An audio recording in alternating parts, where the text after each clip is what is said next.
Ay, nanong more na. Mamaya na lang. Yeah! Avocado!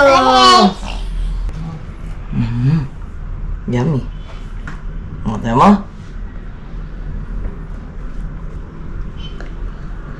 Avocado. Yummy? Yay! Ahem. The power of heads. Wait. Ahem. He reminded them there is here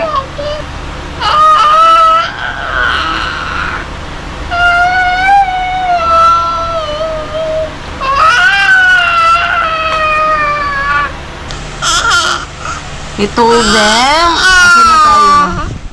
what Jesus calls us to. What we as believers hold in common is our love for Him.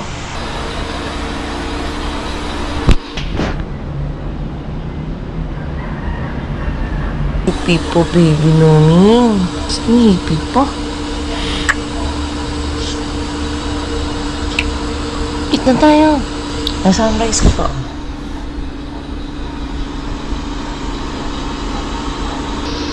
Time to wake up. Wake up. Wake up.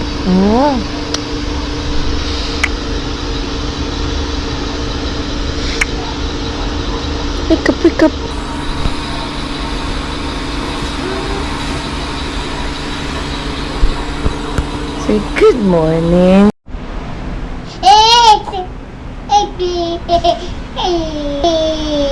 Coffee shop. Is that your socks? That's mommy's socks. No. Avocado. No, you're not allowed. Okay. Alright. Eat na. Ilan? First time niya lang ba? Sumubo siya kanina isang. Give me na.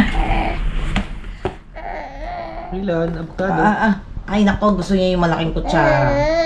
Ayan na. Big spoon. Ay, nanong more na. This one na lang. Here, from here. We're going to get here. Up na. Up na. Kanina, sumubok ka. Busog pa tayo, may labs eh. Kakainom lang ng gatas din. Ayan. Mamaya na lang. Yeah! Avocado!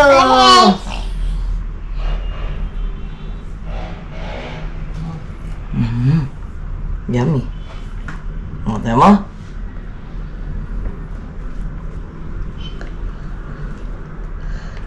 O, tayo mo na. Ilan na? Ilan? Avocado. Avocado. Ay. May. Pwede lagyan ng gatas yun. I-mix. Yummy no?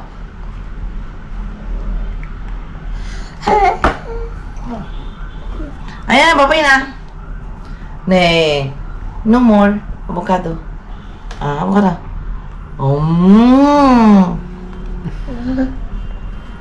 Yummy? Yay!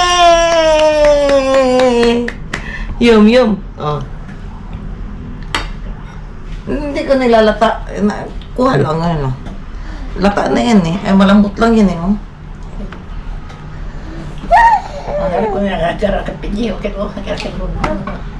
Ilan na? Luka.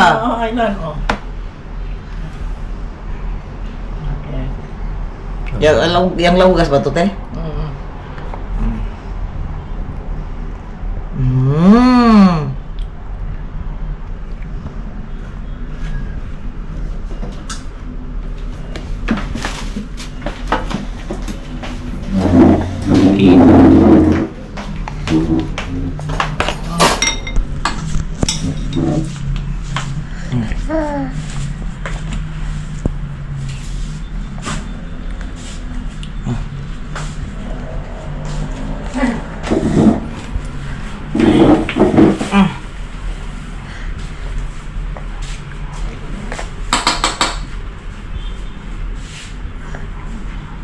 Avocado. Ilan? Open mo!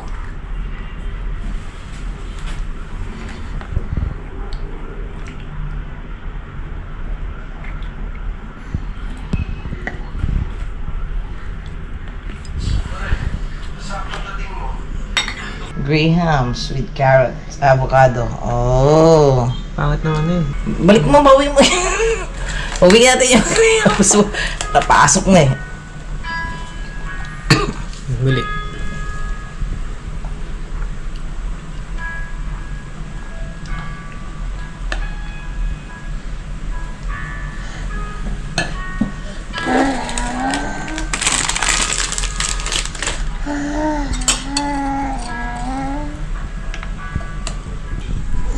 Lang.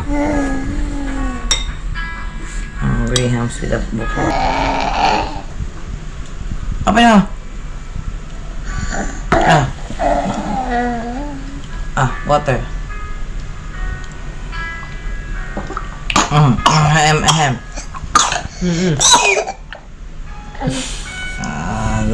The power of heads. High five, Ilan. High five. Apa na? Bite. Ahem. Water. Achew mo na. You chew your avocado.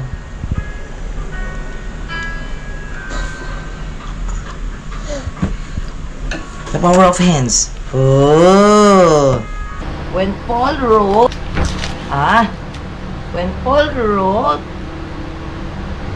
to the first century churches, he was well aware of the diversity of its members. He reminded them there is here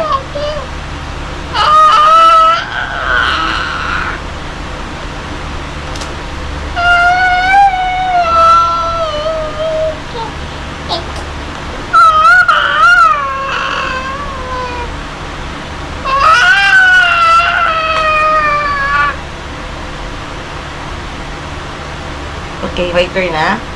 Here there is no Gentile or Jew, circumcised or uncircumcised, barbarian, slave or free, but Christ is all and in all. Colossians 3:11. In a group, where surface as well as deeper differences could easily divide people, Paul urged them to clothe themselves with passion, kindness, humility, gentleness, and patience.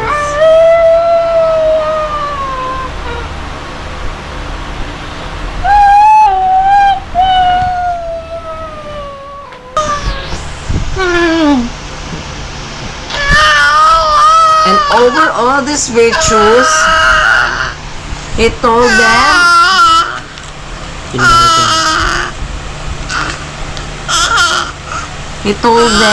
asan na tayo? Baka patay tayo. Lala, ikaw na.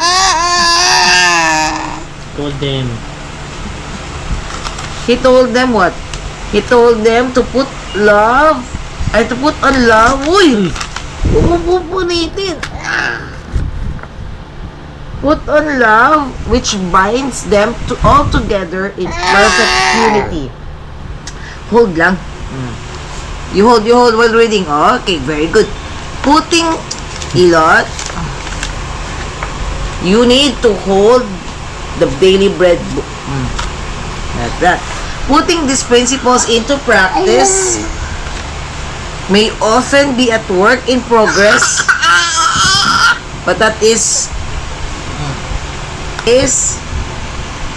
what Jesus calls us to.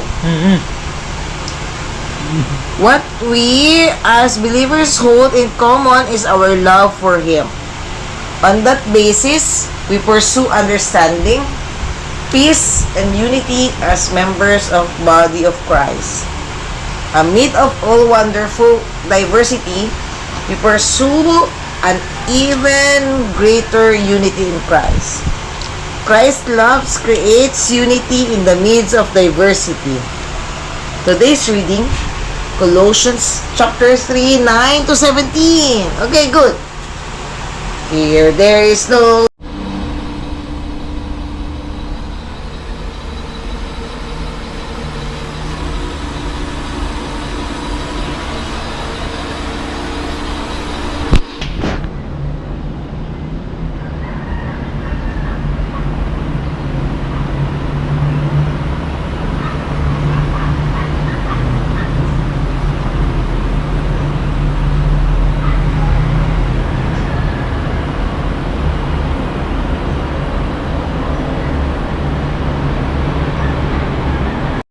Elon.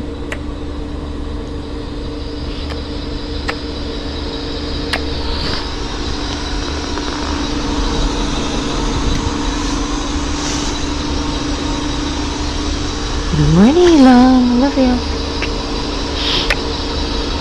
It's time to wake up.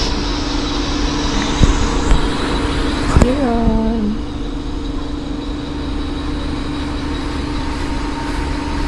Elon. Elon. Wake up now.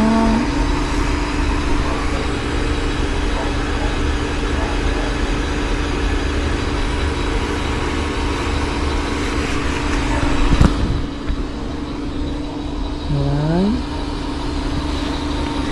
It's time to wake up, wake up, wake up, wake up. Wake up na, Elon. Ay, sleepy po, baby Nomi. Sleepy po. Eat na tayo. Na-sunrise ka pa.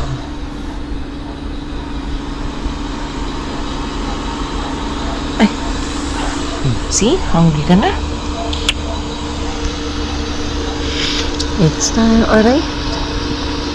It's time to wake up. Wake up, wake up, wake up.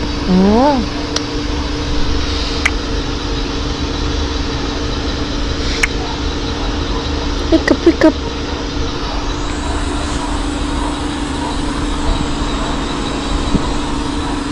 Wake up na, Elon.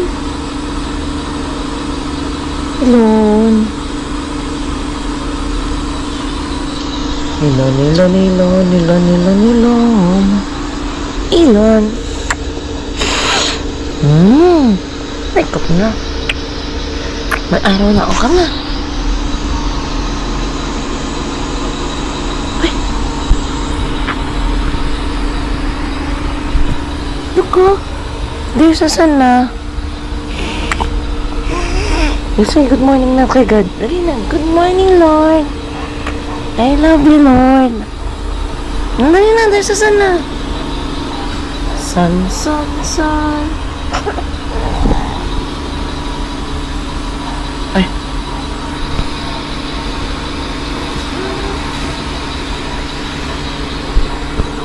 Say good morning.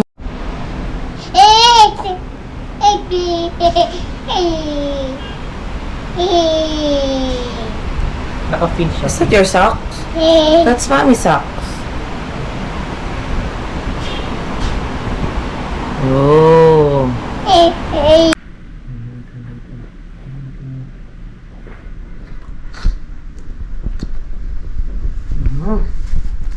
Sleep na? Si Migwa, nag-avocado ako ulit. I eat avocado again.